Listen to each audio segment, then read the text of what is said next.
चलिए तो शुरू करते हैं ज्योग्राफी में यूरोप का पार्ट 2। यूरोप में अब आपका लिखा जाना है घास के मैदान। तो घास के मैदान लिखिए पुस्ताज। पुस्ताज, ये पुस्ताज जो है यूरोप में पाए जाने वाले एक लौते घास के मैदान है। ठीक है, इसके बाद लिखिए मरुस्थल। ये मरुस्थल स्पेन में पाया जाएगा। ठीक है, तबरेजान, तबेरजान, तबेरजान, नहीं सॉरी तबेरनाज, तबेरनाज है, तबेरनाज, तबेरनाज। ये कहाँ पाया जाएगा? स्पेन में। सिर्फ पूछा जाएगा तो इसका पूछा जाएगा स्पेन का कि स्पेन में पाया जाता है, कहाँ पाया जाता है। ठीक है ना।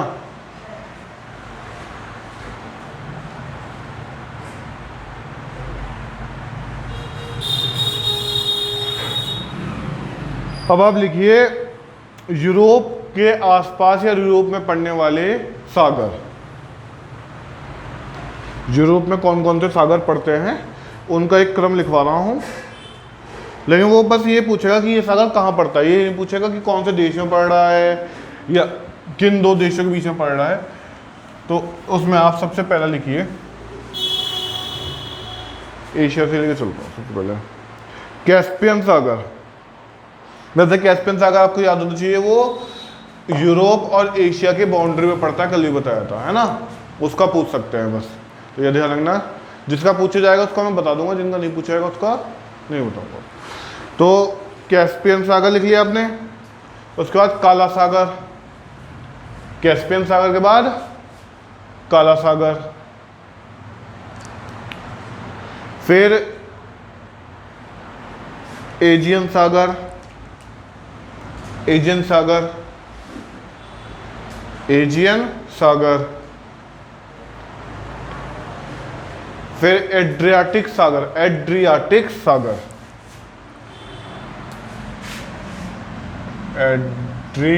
एड्रियाटिक सागर।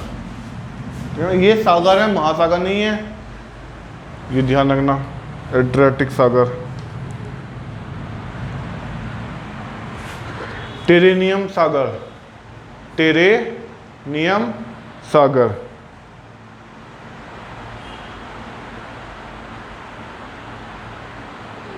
उत्तर सागर, उत्तर सागर। उसके बाद अगला जो लिखोगे ना उसमें इंपॉर्टेंट डाल के लिखना या स्टार वगैरह कुछ बना देना। बाल्टिक सागर, बाल्टिक सागर नाम सुना भी होगा, बाल्टिक सागर, बाल्टिक सागर। ठीक है, एक और पे स्टार बना के लिखो, नॉर्वेजियन सागर, नॉर्वेजियन सागर। लगातार तीनों इंपॉर्टेंट है, बाल्टिक, नॉर्वेजियन,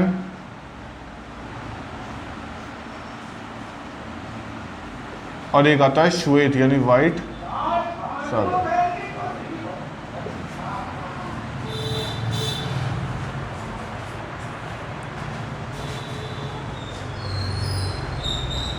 चलिए, ये तीनों इंपॉर्टेंट है, ये सीधे सीधे पूछे जाएंगे कि भैया ये कौन से महाद्वीप में मिलेंगे।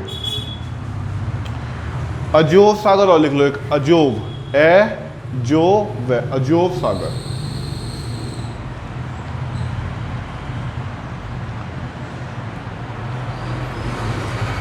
ना कुछ खाड़ियाँ लिखो, एक छोटी सी हेडिंग डाल दो, खाड़ी। ज़्यादा नहीं पढ़नी खाड़ी, तो मैं दो खाड़ी में मेनली पढ़ाऊंगा बस। एक तो लिखो gulf of Bothnia, Bothnia, Bothnia, gulf of Bothnia, gulf, gulf. अरे खाड़ी को गल्फ बोलते हैं ना, खाड़ी के देश, गल्फ कंट्रीज।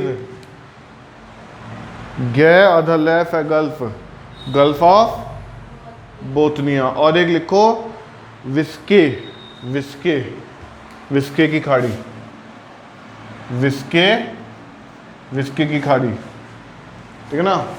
तो ये आप हो गई आपकी खाड़ी। कल नदियाँ पढ़ाई दी थी मैंने, है ना,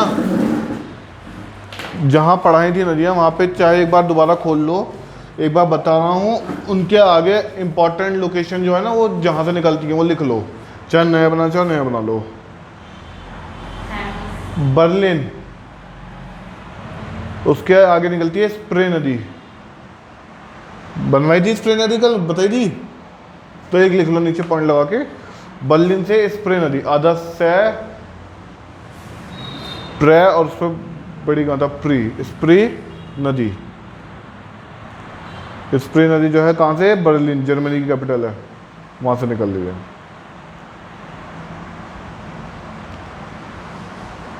फिर लिखो पेरिस, पेरिस किसकी कैपिटल है, पेरिस किसकी कैपिटल है, फ्रांस।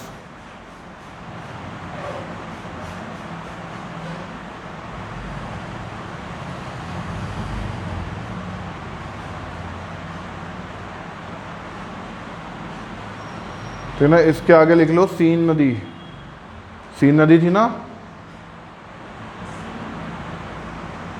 सीन नदी तो लिखवाई होगी कल, ये भी नहीं लिखवाई, अरे चलो स्प्री और सीन नदी लिख लो। वियना, वियना है ऑस्ट्रिया की कैपिटल, ऑस्ट्रिया लिखवाया था ना, ऑस्ट्रेलिया अलग है ऑस्ट्रिया अलग है, ध्यान रखना। वियना जो है उसमें तो डेन्यूब, ये तो लिखवाई होगी करंट डेट, ये तो बहुत ही मोस्ट इंपॉर्टेंट है, डेन्यूब है, टेम्स है, बहुत इंपॉर्टेंट है। लंदन से वियना, वियना लिख लिया, ये ऑस्ट्रिया की कैपिटल है और ये जो है डेन्यूब नदी के किनारे बसी हुई है, डेन्यूब। लंदन, ये तो पता होगा लंदन किसकी कैपिटल है, और इसकी तो कल लिखवाई थी टेम्स, टेम्स नदी लिखवाई थी, तो लिख लो।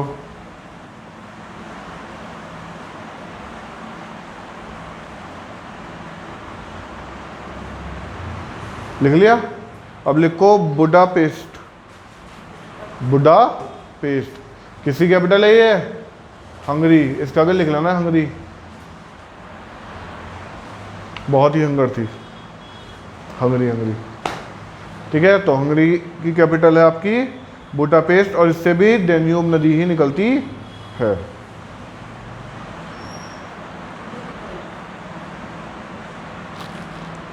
लिख लिया। चलिए कुछ इंपॉर्टेंट फैक्ट्स लिख लिए, ये वो चीज़ें हैं जो बिल्कुल सीधी सीधी पूछी जाएंगी, मैं ज़्यादा घुमा फिरा के नहीं लिखवा रहा, बिल्कुल सीधी लाइन लिखवा रहा हूँ। कल मैंने आपको बताया था ब्लैक फॉरेस्ट जो जर्मनी में पड़ रहे हैं उससे एक नदी निकलती थी, क्या नाम था उसका, राइन नदी। लिखो ब्लैक फॉरेस्ट राइन नदी के किनारे स्थित है, ब्लैक फॉरेस्ट, ये ब्लैक फॉरेस्ट कहाँ पड़ रहा है, जर्मनी में, ब्लैक फॉरेस्ट कहाँ है, जर्मनी, राइन नदी के किनारे स्थित है।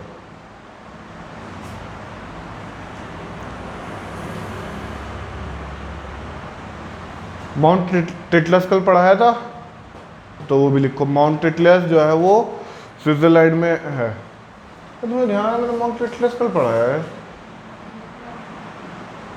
तो स्विट्जरलैंड में कौन सा माउंटेन पढ़ाया था, चलो लिख लो माउंट टिटलस,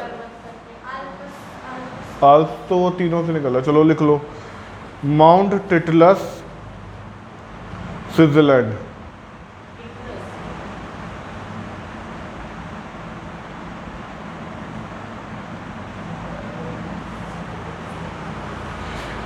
इस पॉइंट को इंपॉर्टेंट करके लिख लेना, ये जो है ना मैं यहाँ भी पढ़ाऊंगा पॉइंट, और जब स्पेन के बारे में थोड़ी डिटेल लिखूंगा जब भी पढ़ाऊंगा। स्पेन मेसेटा पठार बताया था ना, एक पठार मिलेगा तो उसका नाम है मेसेटा पठार पर स्थित है। स्पेन कहाँ पे स्थित है, मेसेटा पठार, सीधा सीधा पूछा था स्पेन कौन से पठार पे स्थित है, और आधे बाल कोई खोपड़ी दे घूमती है, स्पेन किसी पठार पे भी स्थित है क्या, क्योंकि यूरोप क्या पड़ा, कोई महाद्वीप नहीं, लेकिन ध्यान रखना एक यूरोप में एक ही पठार है और एक ही जो है आपका मुस्तल है। फिनलैंड को झीलों का देश बोला जाता है। किसका देश? अच्छा, नहरों का देश किसे बोला जाता है? अब बालक अपना पाकिस्तान, ठीक है ना, ध्यान रखना। और इसे झीलों का देश बोला जाता है, किसे? फिनलैंड। लिखो फिनलैंड को, फिनलैंड को झीलों का देश कहते हैं। फिनलैंड को क्या कहते हैं? झीलों का देश।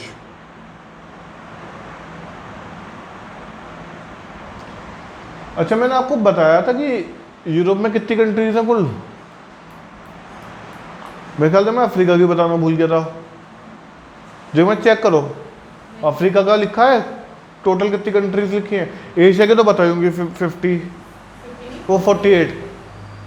अरे वो एक आधा देश कैसी है रहे, वैसा 48 आप मान के चलो 48 ही है। नहीं बताई थी? अफ्रीका में 54 लिख लो, ठीक है। और यूरोप में भी वैसे अप एंड डाउन होती रहती है कुछ कुछ समय में, लेकिन आप अभी फिलहाल के लिए लिख लो 51 यूरोप में। 54 सबसे ज़्यादा अफ्रीका की है, 54। उसके बाद फिर जो है यूरोप में है और फिर एशिया में है। मतलब कंट्रीज के अकॉर्डिंग हम देखें ना तो सबसे ज़्यादा कंट्री अफ्रीका के है, उसके बाद यूरोप की है और फिर एशिया की है 51। अभी ये बताओ, मैं आपको अभी की कंडीशन बता रहा हूँ 51। हो सकता है कि आने वाले समय में हाँ हो जाता है। अब भाई मान लो अभी रूस यूक्रेन युद्ध में यूक्रेन के अंदर दो ऐसी जगह पड़ रही हैं, रूस ने उन्हें मान्यता दे दी, बना दिया दो देश उन्हें, तो कोई उसे मानना है देश, कोई नहीं मानना, तो अब हो गया ना दो देश बढ़ना घटने का काम। तो ये चीज़ें हैं। चलिए खैर, तो आपका इतना जो हुआ ये समझ में आया। अब आप ऊपर डालिए आइबेरिया के देश, एक हेडिंग डालो अब आइबेरिया के देश। आइबेरिया में दो देश पड़ेंगे आपके, स्पेन और पुर्तगाल। अब मैं इंपॉर्टेंट फैक्ट्स की तरफ बस बढ़ गए हैं और अब ये खत्म करा के आपका आज यूरोप पूरा फिनिश हो जाएगा। आइबेरिया में कितने देश पड़ रहे हैं? दो, स्पेन और पुर्तगाल। पुर्तगाल तो बहुत ज़्यादा फेमस है। कौन आया था पुर्तगाल से 1498 में? Bharat, Vasco D gamma. ना ना ना, अब खैर सही आने लग गया है, बुक में भी मैं देख रहा हूँ सही आने लग गया है। भारत के समुद्री मार्ग की खोज की। समुद्री मार्ग की खोज इससे पहले किसी ने नहीं की थी। वैसे अगर देखा जाए तो भारत से समुद्री मार्ग की जो खोज थी उसे जो भारत लेके आ रहा था, तो वो भी तो भारत के समुद्री मार्ग से आ रहा था। चलिए खैर, वो तो जब हिस्ट्री पढ़ाऊंगा जब की बात है, वो तो छोड़ दीजिए पॉइंट। कहानी सुनाऊंगा जब, अगर हिस्ट्री पे मैं पढ़ाऊंगा तो मैं कहानी सुनाऊंगा, तो मैं दिक्कत मत लो। अब फैक्ट लिखवाता जाऊंगा, जो ये ईयर याद रखो, जगह याद रखो, नाम याद रखो। अब कहानी सुनना मजे से। सर आपका ग्रेड कौन से सब्जेक्ट से? मैथ से? हाँ मैथ मतलब साइंस से है, फिजिकल साइंस मैथ, बाकी तो वो नॉर्मल है ही साइंस के। एक दिन पहले उठा के देखनी सिर्फ उसमें बीएड के एग्जाम में मुझे दो चीज़ें देखनी है। एक तो ये कि कोई ऐसा क्वेश्चन तो नहीं है जो मेरा पढ़ा हुआ ना हो साइंस के अंदर, और दूसरा भैया किसने क्या बोला था, स्टेटमेंट्स बस। बाकी तो सब भाई साइंस मैथ ऐसी चीज़ें सब बचपन से पढ़ते आना है, इनमें कुछ अब नया पढ़ने की जरूरत है नहीं। चलिए खैर, पहले लिखिए स्पेन, फिर लिखिए पुर्तगाल। पहले स्पेन का लिखिए, स्पेन ये लिखिए सबसे पहले। स्पेन में कैपिटल है इसकी मैड्रिड, मैड्रिड लिख के दिखा दूं? कह दूंगा सर तो बैठ गया मेरे से। मैड्रिड मैड्रिड, ठीक है ना, ये इसकी कैपिटल है मैड्रिड, ठीक है। अच्छा अभी अभी मैंने बताया कौन से पठार पे है ये? मेसेटा लिख लो, मेसेटा पठार पे, पठार लिख लो मेसेटा, ठीक है ना।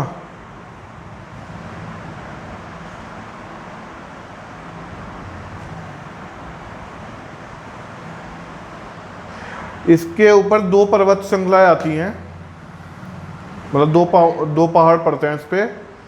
एक तो सियरा मेरेना, सियरा मेरेना, ये एक पूरे पहाड़ का नाम है Sierra Marina, Sierra Marina, Sierra Marina. दूसरे पहाड़ का नाम लिख लो सियरा नेवेदा, नेवेदा, नेपे के मतलब नेवेदा, नेवेदा, सियरा नेवेदा। ठीक है ना, ये इतना है बस। पर इसके हो गए कैपिटल पठारा पर्वत। पर्वत में दो पर्वत आएंगे इसके ऊपर, एक तो सियरा मेरेरा और सियरा नेवेदा। चलिए अब लिखिए पुर्तगाल, कैपिटल लिख दीजिए इसमें लिस्बन, बस इसमें कैपिटल ही इंपॉर्टेंट है। और एक व्यक्ति लिख लीजिए इसका इंपॉर्टेंट, कौन है जो भारत पहुंचा था? वास्को डी गामा, बस लिस्बन, लिस्बन, LISBN, लिस्बन। ले पे छोटी मात्रा ली, आधा से बैन है, लिस्बन। चलिए अब जरा सा एक चीज बता रहा हूँ, इंपॉर्टेंट है। आइबेरिया की, ये ब्रिटेन में पढ़ते हैं, जरा लिख लो ब्रिटेन। और ब्रिटेन का एक नाम है यूके, आपने पढ़ा ही होगा, यूनाइटेड किंगडम भी ब्रिटेन को ही बोलते हैं। अब बहुत ज़्यादा कंफ्यूजन होता है ब्रिटेन को लेकर कि सर ये ब्रिटेन में इंग्लैंड भी आ रहा है, और अभी मुझे याद नहीं आ रहा कौन सी मैच की सीरीज से, जब बच्चों ने मुझसे बहुत पूछा कि सर ब्रिटेन को में इंग्लैंड तो आ ही रहा है, लेकिन साथ में जो है उसमें वो वेल्स भी दिखा रहा है ना, तो ये क्या था? तो अब जरा आप समझ लीजिए, ब्रिटेन क्या, ऊपर एक हेडिंग लिख लीजिए ब्रिटेन और यूके। ब्रिटेन, हाँ, ये आइबेरिया के देश से अलग हो गए। अब हम यूके के बारे में पढ़ रहे हैं। कई बार मतलब ये बेसिक नॉलेज में आता है, क्वेश्चन पूछे ना पूछे, लेकिन बेसिक नॉलेज ये होनी चाहिए, क्योंकि कई बार जो है कुछ पढ़े लिखे लोग बेचारे जो तैयारी करने वाले बालक होते हैं ना, उनकी बेइज्जती मारने के लिए पता क्या कहते हैं, उनसे कहते हैं चल तू ये बता ब्रिटेन में और इंग्लैंड में क्या अंतर है? वो कहता कोई अंतर नहीं है ना, जबकि अंतर है। ब्रिटेन के अंदर आप 4 कंट्रीज को लिखो। पहले तो है नॉर्थ आयरलैंड, फिर लिखो इंग्लैंड,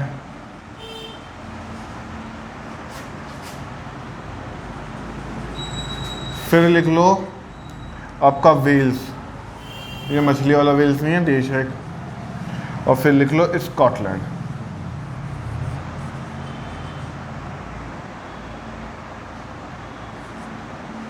ये टी और ये एल है, कभी दो नोट पे टी बना दो, ठीक है ना। अब देखो ब्रिटेन, यूके या ग्रेट ब्रिटेन क्या अंतर है? अगर मैं केवल इंग्लैंड की बात करूंगा तो एक देश है, इंग्लैंड क्या है? एक देश है, ठीक है। लेकिन मैं जब इंग्लैंड, वेल्स और स्कॉटलैंड इन 3 की बात करूंगा एक साथ, तो इसे बोलते हैं ग्रेट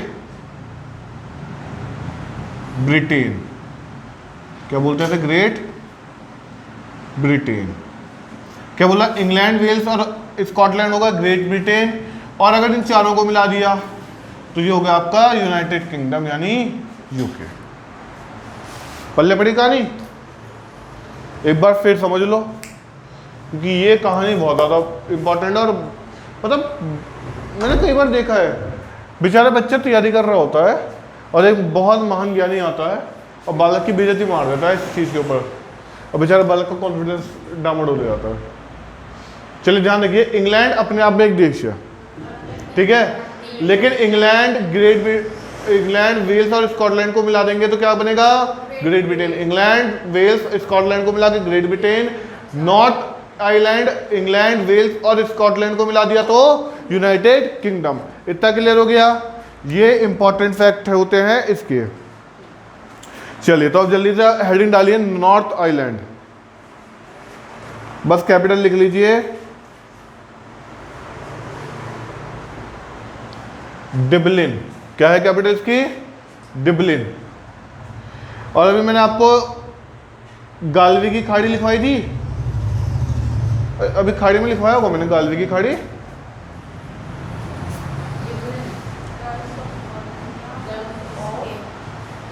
कौन कौन सी लिखवाई? अच्छा, तो एक लिख लो गालवे की खाड़ी है, इसके अंदर ही पड़ती है, नॉर्थ आइलैंड में ही पड़ती है गालवे की खाड़ी।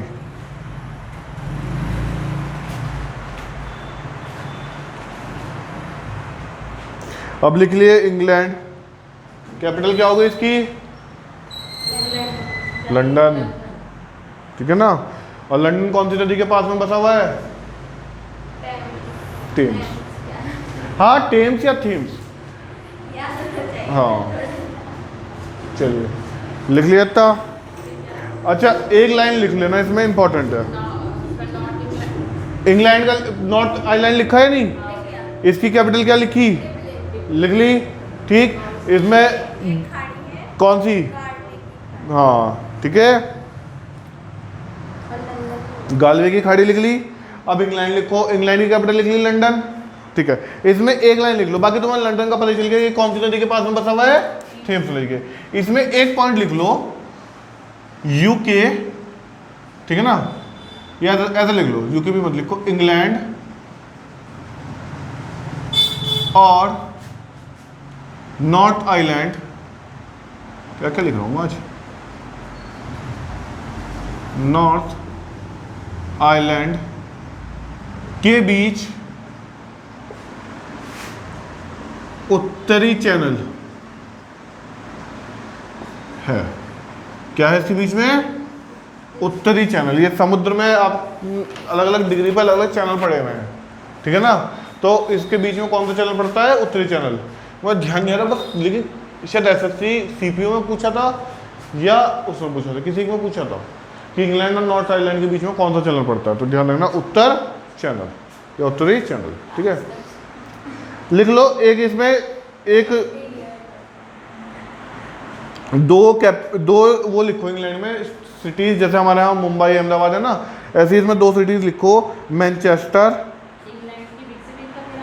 है, बस स्टार इंग्लैंड के अंदर ही लिखो, स्टार डाल के लिख लो, मैनचेस्टर और लिवरपूल, लिवरपूल, पुल, लिवरपूल, ये दो जगह। ये क्या है? इसमें सूती वस्त्र उद्योग है। क्या है? उद्योग। और ये पूरे विश्व में नंबर 1 है, पूरे वर्ल्ड में सबसे ज़्यादा जो है सूती वस्त्र का उद्योग कहाँ हो रहा है आपका? मैनचेस्टर और लिवरपूल में। मैनचेस्टर ज़्यादा पूछा जाता है, लिवरपूल इतना नहीं पूछा जाता।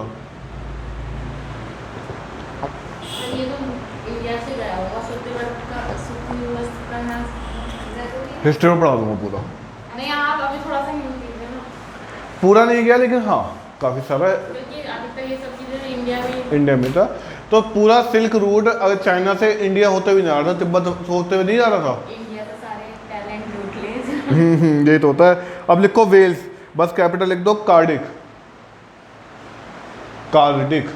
वेल्स की कैपिटल क्या है? कार्डिक। ज़्यादा कुछ इसमें इंपॉर्टेंट नहीं है वेल्स में। अब लिखो स्कॉटलैंड, स्कॉटलैंड, स्कॉटलैंड की है एडिनबरा, एडिनबरा।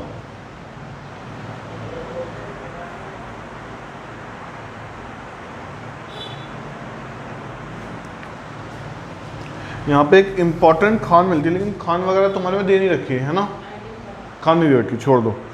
एडिनबरा लिख लिया, बस खत्म करो, आगे बढ़ो। अब आ जाओ बाल्टिक सागर के देश। उन्होंने बाल्टिक सागर इंपॉर्टेंट लिखवाया था ना, तो उसके देश लिखो, बाल्टिक सागर के देश।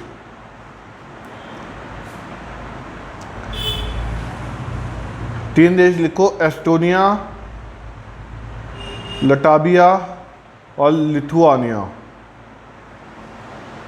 पहला लिखा एस्टोनिया, एस्टोनिया, फिर लटाविया, फिर लिथुआनिया, लिथुआनिया, लिथुआनिया। लिख लिया? एस्टोनिया, लटाविया और लिथुआनिया। वैसे तो इसकी कैपिटल भी लिखी हुई है, छोड़ो रहने दो। बोथानिया की खाड़ी के देश लिखो, स्वीडन और फिनलैंड। बोथानिया की खाड़ी के देश, बोथानिया की खाड़ी के देश। वैसे तो खाड़ियाँ भी इसमें इतनी सारी हैं, लेकिन इंपॉर्टेंट ज़्यादा सारी नहीं है, दो चार इंपॉर्टेंट है। बोथानिया की खाड़ी के देश है स्वीडन और फिनलैंड।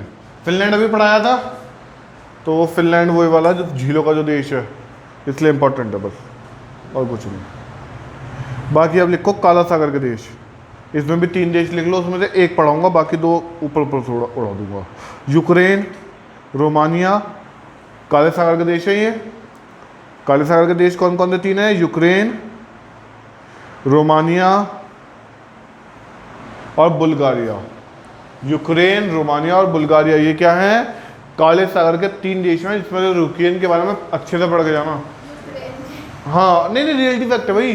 करंट अफेयर में यूक्रेन फंसेगा कहीं ना कहीं क्वेश्चन। मुझे लग रहा है कि 10 नंबर का करंट अफेयर है, 10 क्वेश्चन करंट अफेयर से आने का मतलब क्या समझ रहे हो तुम? वर्ल्ड से 2-4 क्वेश्चन में टपकेंगे। जब वर्ल्ड से 2-4 क्वेश्चन आ रहे हैं वर्ल्ड करंट अफेयर के, तो फिर ऑटोमेटिकली यूक्रेन या रूस में से एक क्वेश्चन फंसेगा जरूर। चलिए इसकी अब इसमें यूक्रेन के बारे में थोड़ा सा पढ़ लीजिए। वैसे मैं मुझे ध्यान है यूक्रेन के बारे में पहले भी थोड़ा सा बताया था या नहीं? तो लिखो जल्दी से, कैपिटल है कीव,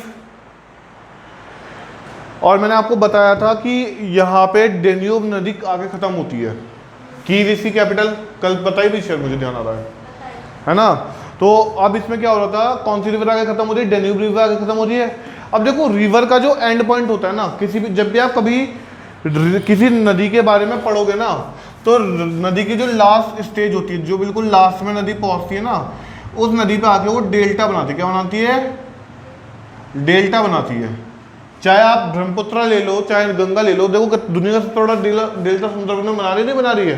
तो ऐसे ही डेन्यूब नदी का जो डेल्टा है वो कहाँ बनता है आपका? यूक्रेन में बनता है। तो लिख दो डेल्टा ऑफ डेन्यूब रिवर, या डेन्यूब नदी का डेल्टा। डेन्यूब नदी का डेल्टा ये कहाँ बनना है आपका? यूक्रेन में। एक घास के मैदान और लिखिए, स्टेपी। स्टेपी ये इसी के अंदर पढ़ते हैं यूक्रेन में। बहुत ज़्यादा नहीं पूछा था, लेकिन क्योंकि अब यूक्रेन हाईलाइट हुआ हुआ है इस समय, तो स्टेपी घास के मैदान यूक्रेन के हिसाब से इंपॉर्टेंट हो गया है। कौन से घास के मैदान? स्टेपी घास के मैदान। अच्छा, स्टेपी घास के मैदान में क्या है? विश्व का सबसे बड़ा अन्न भंडार मिलता है, यानी गेहूं और बाकी चीज़ें बड़े पैमाने में मिलती हैं, ठीक है ना? तो विश्व का सबसे बड़ा अन्न भंडार है। रोटी का डलिया इसे बोला जाता है, यानी ब्रेड बास्केट। ब्रेड बास्केट किसे बोला जा रहा है? यूक्रेन को। रोटी का डलिया यानी ब्रेड बास्केट।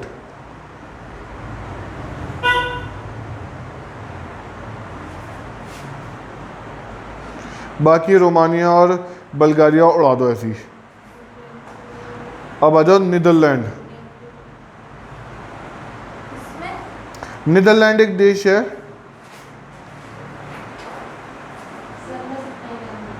ना ना ना ना, नीदरलैंड तुम क्या सोच रहे हो?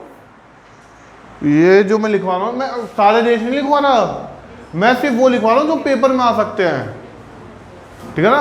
और वो भी उसमें भी वो छटाई करके लिख रहा हूँ जो पैट के लेवल का है। तो नीदरलैंड जरा है इंपॉर्टेंट, लिख लो नीदरलैंड। इसका सबसे पहले तो लिखो पुराना नाम।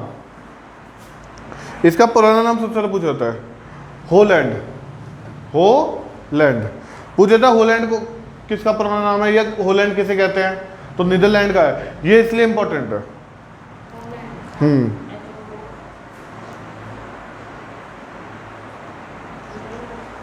अब इसमें एक जगह लिखो, रोटरडम बंदरगाह। रोटरडम बंदरगाह। रोटरडम बंदरगाह। रोटरडम बंदरगाह ये क्या है? रोटरडम बंदरगाह इसे यू पोर्ट भी बोल देता है कई बार, यूरोपोर्ट भी लिख लो इसका नाम, एक यूरोपोर्ट भी लिख लो। यूरोपोर्ट भी लिख लो इसका नाम, यूरो। हाँ पोर्ट, अरे पोर्ट बंदरगाह को तो कहते हैं, यूरोपोर्ट बोल देते हैं ऐसे कई बार। अब इसमें एक जरा पॉइंट लिखो जिसकी वजह से ये इंपॉर्टेंट है। समुद्र की धरती पर खेती करने वाला देश। यानी ये जो यूरोप होता है, यहाँ पे क्या हो रहा है, समुद्र की धरती, मतलब इस तरह से मिट्टी को उठा के और उसकी जो समुद्र की धरती है ना, उस पर खेती की जा रही है। या ये लिख सकते हो समुद्र पे खेती करने वाला देश। तो पूछा जाएगा सीधा सीधा, समुद्र पे खेती करने वाला देश का नाम क्या है? नीदरलैंड। ठीक है, बस सीधा सीधा कॉन्सेप्ट है। हंगरी का लिख लो। अभी मैंने आपको एक घास के बारे में पढ़ाए थे, पुस्ताज पढ़ाए थे, ये हंगरी में पढ़ते हैं। हंगरी इसलिए इंपॉर्टेंट है, सीधा सीधा पूछा जाएगा पुस्ताज घास से बना किस देश में पढ़ते हैं? हंगरी। तो लिख लो हंगरी, और इसकी कैपिटल पढ़ाई होगी भी, बुडापेस्ट। हंगरी की, अरे अभी नदी में पढ़ाई थी भैया, नदी में पढ़ाई थी। लिख लो हंगरी, कैपिटल होगी बुडापेस्ट, और यहाँ पे लिख लो घास के मैदान, और नदी कौन सी थी? लिख लो फटाफट इसमें। अब आ जाओ स्कैंडिनेविया के देश। कल आपको स्कैंडिनेविया पहाड़ी पढ़ाई थी, स्कैंडिनेविया पहाड़ी पढ़ाई थी कल, पढ़ाई थी या नहीं? स्कैंडिनेविया पहाड़ी पढ़ाई थी कल, सबसे लास्ट में लिखाई होगी स्कैंडिनेविया पहाड़ी। स्कैंडिनेविया पहाड़ी, हाँ हाँ, पर हाँ स्कैंडिनेविया, बस हाँ स्कैंडिनेविया के बारे में आज पढ़ाऊंगा ना मैं, लिखवाया था ना, तो इसके देश को पढ़ा रहा हूँ बस आज, और ये आज का ऑलमोस्ट लास्ट टॉपिक है। तो उसके बाद जो है 2-3 बड़े बड़े देशों की कैपिटल लिखवा के कहानी खत्म। स्कैंडिनेविया के देश लिखो जल्दी से, स्कैंडिनेविया के देश। स्कैंडिनेविया में 3 देश पड़ते हैं, नॉर्वे, स्वीडन और फिनलैंड। कौन कौन से पड़ते हैं? नॉर्वे, स्वीडन और फिनलैंड। स्वीडन और फिनलैंड, नॉर्वे, स्वीडन और फिनलैंड। ये किसके देश है? स्कैंडिनेविया के देश है। नॉर्वे लिख लो जल्दी से, कैपिटल इसकी ओल्सो, आल्सो बोल देते हैं इसे, लेकिन लिखने में OLSO है।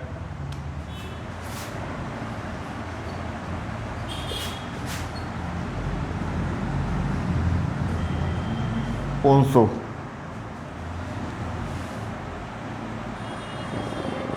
एक मिनट रुको,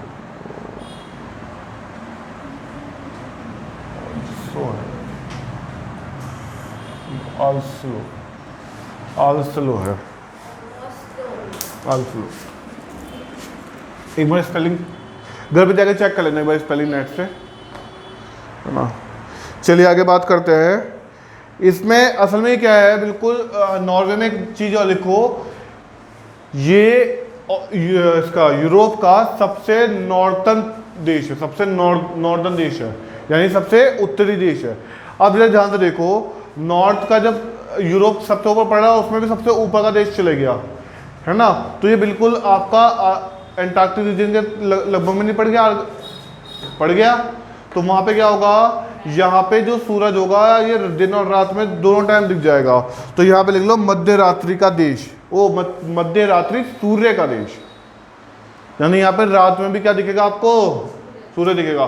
तो नॉर्वे इसलिए मध्य रात्रि सूर्य का देश। अच्छा यहाँ पे एक पॉइंट और लिखो, अंतर्राष्ट्रीय बीज भंडार का मुख्यालय वो यहीं पे मौजूद है। कहाँ है? नॉर्वे में। अंतर्राष्ट्रीय बीज भंडार कहाँ स्थित है? इसका मुख्यालय नॉर्वे में। अब आ जाओ स्वीडन, इसकी कैपिटल लिख लो स्टॉकहोम, स्टॉकहोम।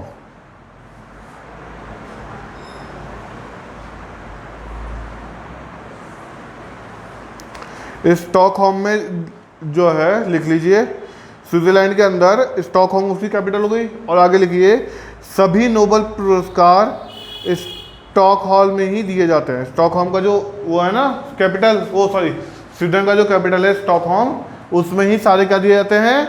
नोबेल पुरस्कार दिए जाते हैं। आगे एक लाइन और लिख लेना, शांति के नोबेल पुरस्कार को छोड़ के, बस शांति का वहां नहीं दिया था, शांति का बताऊंगा बाद में।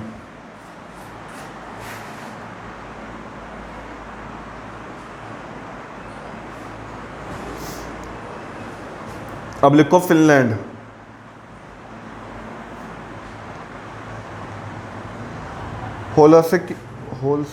होलसिंकी है फिनलैंड, होलसिंकी। और होलसिंकी में क्या हो रहा है, इतने नाम तो ध्यान रखो, होल हो गए। अब होल होगा तो क्या हुआ होगा, जगह जगह से पानी गिर रहा होगा, और पानी गिरेगा तो नीचे झील बन गई, इसलिए यहाँ पे झीलों का देश है। लिख लो इसका नाम, झीलों का देश। ध्यान रखना, फिनलैंड में क्या हुआ, फेविक्विक से हमारे होल चिपके नहीं, अब पानी गिर गिर के उसमें क्या बन गया, झील बन गई। कई सारी झीलें हैं, तो ये हज़ारों झीलों का देश भी है, ध्यान रखना।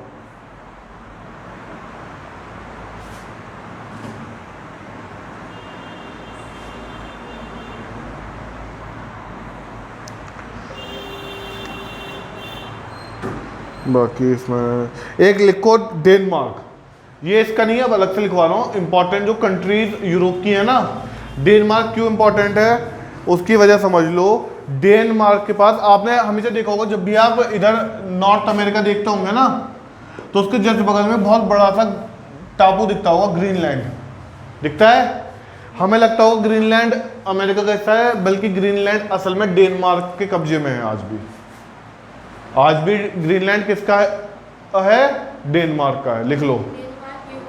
यूरोप में पड़ता है, इसलिए ग्रीनलैंड बिल्कुल अमेरिका का बगल में होने के बावजूद यूरोप में काउंट हो गया, क्योंकि वो डेनमार्क का हिस्सा है आज भी।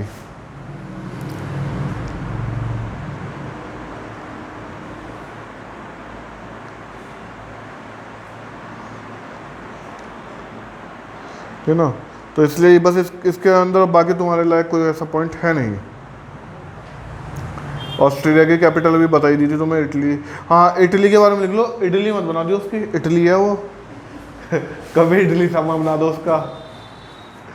कैपिटल रोम है। अपने राहुल भैया आए दिन जाते ही रहते हैं ननिहाल अपने।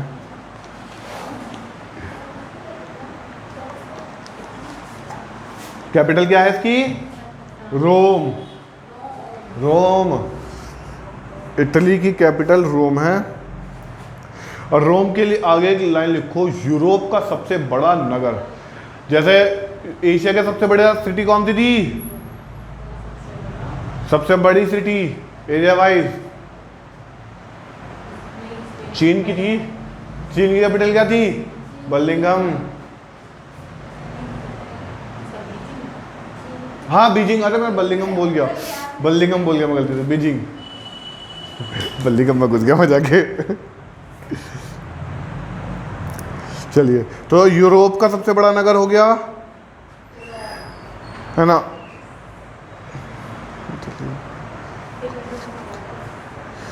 एक चीज और लिख लो, इस पे एक नदी लिख लो, एक नदी ये मैंने लिखवाई नहीं थी, पो नदी। इटली में लिखो पो नदी, पो, PHO, पो, पैपो की माता पो, पो नदी। पो नदी को इटली की गंगा कहा जाता है। आगे ब्रैकेट में लिख देना, इटली की गंगा किसे बोलते हैं, पो नदी को। बाकी तुम्हें बता ही दिया था, एल्स माउंटेन रेंज पे ये पड़ ही रहे हैं। एल्स माउंटेन को इटली का हिमालय कहना है, छोड़ो।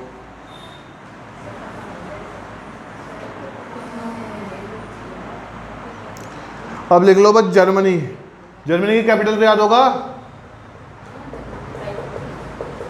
बर्लिन।